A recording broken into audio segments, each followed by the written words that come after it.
ناظرین، تیسری عالمی جنگ کا آغاز ہو گیا ہے۔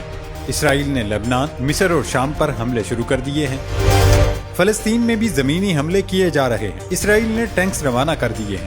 مسجد اقصی بند ہو گئی ہے، کسی کو داخلے کی اجازت نہیں، صرف یہودی وہاں عبادت کر سکتے ہیں۔ دنیا کے امیر ترین شخص ایلن مسک نے بھی عالمی جنگ کا اعلان کر دیا ہے۔ فلسطینی فوجیوں کو تو ٹینکس اور اسلحے سے مارا جا رہا ہے، لیکن عوام کو بھوک سے مارنے کا منصوبہ تیار ہو چکا ہے۔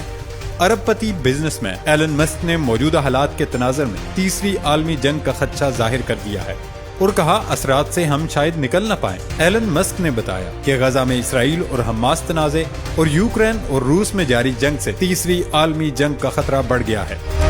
دوسری طرف سربراہ اقوام متحدہ کا کہنا ہے کہ اسرائیل نے غزہ میں عالمی قوانین کی واضح خلاف ورزیاں کی ہیں۔ مسلح تصادم کا کوئی بھی فریق عالمی قانون سے بالاتر نہیں۔ سیکرٹری جنرل اقوام متحدہ انتونیو گوتریس نے غزہ میں فوری جنگ بندی کا مطالبہ کیا ہے۔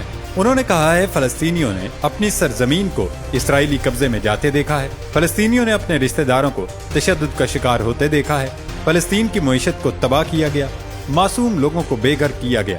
اس کے علاوہ برطانوی تنظیم آکسفیم نے کہا ہے کہ اسرائیل کی جانب سے غزہ کو خوراک، پانی، بجلی اور ایندھن کی سپلائی منقطع کرنے کے بعد بھوک کو جنگی ہتھیار کے طور پر استعمال کیا جا رہا ہے۔ آکسفیم عالمی سطح پر غربت کے خاتمے پر توجہ مرکوز کرتی ہے۔ 7 اکتوبر کو حماس کے جنگجوؤں کے غزہ سے جنوبی اسرائیل پر حملے کے بعد اسرائیل نے غزہ کا مکمل محاصرہ کیا ہوا ہے۔ ہر روز صورتحال خراب ہوتی جا رہی ہے۔ بچوں کو مسلسل بمباری سے شدید صدمے کا سامنا ہے، ان کے پینے کا پانی آلودہ ہے، اہل خانہ کے پاس خوراک نہیں ہے، وہ اپنے بچوں کو کھانا کیسے کھلائیں؟ آکسفیم نے اقوام متحدہ کی سلامتی کونسل اور رکن ممالک سے صورتحال کو مزید خراب ہونے سے روکنے کا مطالبہ کیا اور فوری جنگ بندی کا مطالبہ کرتے ہوئے کہا کہ تمام ضروری خوراک، ایندھن، پانی اور طبی سامان کی فراہمی کی جا سکے۔ دوستو، غزہ پر اسرائیلی بمباری میں شہید ہونے والوں کی تعداد جمعرات کو صبح تک 6600 سے تجاوز کر گئی۔ دوسری جانب حماس نے اسرائیل کے علاقے ایلات تک میزائل فائر کیا ہے، جو طویل ترین حملہ ہے۔ اب تک غزہ پر اسرائیل کی بمباری جاری ہے۔ مزید 37 فلسطینی شہید ہوئے۔ شہداء کی تعداد 6600 سے زائد ہو گئی۔ 16000 سے زائد زخمی ہو گئے۔ الرموک پر بمباری سے 26 اور شمالی غزہ میں ایک مکان پر حملے میں 11 فلسطینی شہید۔ بچوں سمیت 15,500 افراد کے ملبے تلے دبے ہونے کا خدشہ ہے۔ عرب ٹی وی الجزیرہ کے بیورو چیف کے گھر پر اسرائیل نے بمباری کی، جس سے صحافی کی اہلیہ، بیٹی اور بیٹا شہید ہو گئے۔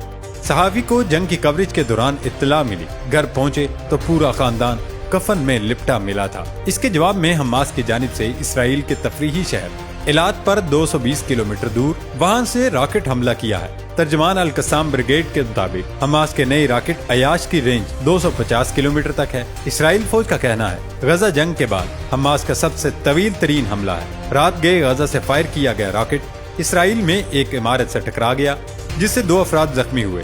اسرائیل چونکہ انتہائی غیر انسانی طریقے سے حملے کر رہا ہے، اس لیے جو بائیڈن نے بھی اس کی سختی سے مخالفت کر دی ہے۔ امریکی صدر جو بائیڈن نے حماس فلسطینیوں کی اکثریت کی نمائندگی نہیں کرتی، وہ شہریوں کے پیچھے چھپ رہی ہے۔ اب آگے جو ہونا ہے وہ ریاستی حل ہے۔ اسرائیل کو معصوم شہریوں کی حفاظت کا خیال اور جنگی قوانین سے ہم آہنگ رہنا چاہیے۔ تاہم بائیڈن نے مغربی کنارے میں یہودی آبادکاروں کی جانب سے فلسطینیوں پر حملوں کی مذمت کی ہے۔ نہ صرف امریکہ بلکہ دیگر ممالک بھی سر اٹھا رہے ہیں۔ ترک صدر نے کہا حماس دہشت گرد تنظیم نہیں، آزادی کی جنگ لڑ رہی ہے۔ غیر علاقائی ملکوں کو آگ پر تیل ڈالنا بند کرنا چاہیے۔ ایرانی سپریم لیڈر آیت اللہ خامنائی کی امریکہ پر تنقید کرتے ہوئے کہا کہ غزہ میں بمباری کے لیے امریکہ اسرائیل کو ہدایت دے رہا ہے۔ امریکیوں کے ہاتھ غزہ کے معصوم لوگوں کے خون سے رنگے ہیں۔ روسی صدر پیوٹن نے بھی غزہ کی صورتحال کو انسانیت سوز قرار دے دیا۔ انسانی حقوق سے وابستہ اقوام متحدہ کے عہدیدار فرانسسکا البانیز نے کہا کہ مسلسل بمباری سے غزہ کے حالات ناقابل بیان ہیں۔ انہوں نے کہا کہ ہزاروں جانیں گئیں، 40% بچے ہیں، جبکہ غزہ میں اسرائیلی جارحیت پر IMF نے اظہار تشویش کرتے ہوئے کہا اسرائیل حماس جنگ علاقائی معیشتوں کو متاثر کر رہی ہے۔ دوستو، غزہ میں فلسطین 2 ہفتوں سے روٹی، پانی، ایندھن، بجلی سے محروم ہے۔ غزہ میں موجود خاتون نے اقوام عالم سے مدد کی اپیل کر دی اور کہا کہ لوگ روٹی کے لیے گھنٹوں قطار میں کھڑے رہتے ہیں اور اکثر خالی ہاتھ واپس لوٹتے ہیں۔ غزہ میں اسرائیلی جارحیت کا شکار خاتون کا کہنا ہے کہ کوئی روٹی نہیں ہے، ہمارے پاس خاندان کے لیے 2 روٹیاں ہیں، یہ روٹیاں باسی ہیں۔ 10 لوگوں پر مشتمل خاندان کو صرف 2 روٹیاں دی جاتی ہیں۔ صرف ایک پانی کی بوتل ملتی ہے۔ پانی نہیں ہے، کیا بچا ہے؟ ہم بھوک سے تڑپ رہے ہیں۔ یہاں کچھ نہیں ہے، کچھ بھی نہیں۔ ہمیں باتھ روم جانے کے لیے 4 سے 5 گھنٹے انتظار کرنا پڑتا ہے۔ ضعیف افراد کی تذلیل ہو رہی ہے۔ کل ایک عمر رسیدہ عورت گر گئی۔ ایک کمرہ 10 لوگوں سے بھرا ہوا ہے۔ ان 10 میں سے 3 کی موت حبس کی وجہ سے واقع ہوئی۔ خدا کی قسم ہم تنگ آ چکے ہیں۔ خاتون نے یہ بھی کہا کہ واللہ یہ ناانصافی ہے، رب کعبہ کی قسم یہ ناانصافی ہے۔ عرب ممالک سے کہتی ہو خدا کی قسم یہ ناانصافی ہے۔ ناظرین، 24 اکتوبر کی صبح شمالی غزہ میں انڈونیشین اسپتال کے جنریٹرز کے لیے درکار ایندھن ختم ہو گیا تھا، جس کے بعد اسے بند کر دیا گیا۔ 9 اکتوبر سے اسرائیل کے جانب سے غزہ میں خوراک، پانی یا ایندھن کسی چیز کو داخل ہونے کی اجازت نہیں دی جا رہی۔ الجزیرہ کی ایک رپورٹ میں غزہ کے لیے ایندھن کی فراہمی روکنے کے حوالے سے اسرائیل کے اصل مقصد کے بارے میں بتایا گیا۔ رپورٹ کے مطابق گزشتہ چند روز کے دوران اسرائیل کے جانب سے رفاح کراسنگ کے ذریعے چند امدادی ٹرک داخل ہونے کی اجازت دی گئی، مگر انسانی ہمدردی کی بنیاد پر غزہ میں ایندھن بھیجنے کی درخواست کو مسترد کیا۔ اسرائیل کا دعویٰ ہے کہ ایندھن کو فوجی مقاصد کے لیے بھی استعمال کیا جا سکتا ہے اور اسی وجہ سے غزہ میں ایندھن بھیجنے کی اجازت نہیں دی جا سکتی، مگر اسرائیل کی جانب سے غزہ کے لیے نافذ کیا گیا کوشر فیول ایسا پیچیدہ نظام ہے جس کے تحت ایندھن شہری مقاصد کے لیے ہی استعمال کیا جا سکتا ہے۔ جس وقت انڈونیشین اسپتال بجلی سے محروم ہوا تھا، اس سے کئی روز قبل ہی طبی ٹیمیں موبائل فونز کی روشنی پر لوگوں کو طبی امداد فراہم کرنے پر مجبور ہو گئی تھی تاکہ نظام تنفس اور دیگر مشینوں کے لیے بجلی بچا کر مریضوں کو زندہ رکھا جا سکے۔ غزہ کے واحد پاور پلانٹ کو 2006 اور 2014 میں بھی اسرائیلی فضائیہ نے نشانہ بنایا تھا۔ حالانکہ دانستہ طور پر شہری اسٹرکچر کو نشانہ بنانا بین الاقوامی انسانی قوانین کے تحت جنگی جرم تصور کیا جاتا ہے۔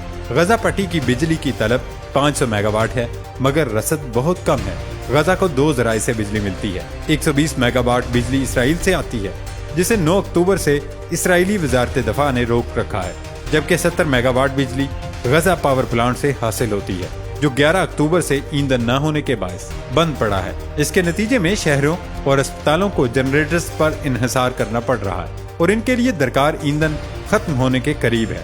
غزہ میں کوئی چیز بھی اسرائیل کی اجازت کے بغیر داخل نہیں ہو سکتی۔ ناظرین، اسرائیلی ڈیٹائی ملاحظہ کریں کہ گزشتہ رات زمینی حملے کے لیے بڑی تعداد میں اسرائیلی فوجی اور ٹینک جنوبی غزہ میں داخل کر دیے۔ یہ زمینی کارروائی پہلے کی گئی تمام کارروائیوں سے بڑی ہے۔ اسرائیلی ٹینکوں نے جنوبی غزہ کے مختلف علاقوں میں گولہ باری کر کے متعدد رہائشی عمارتیں تباہ کر دیں۔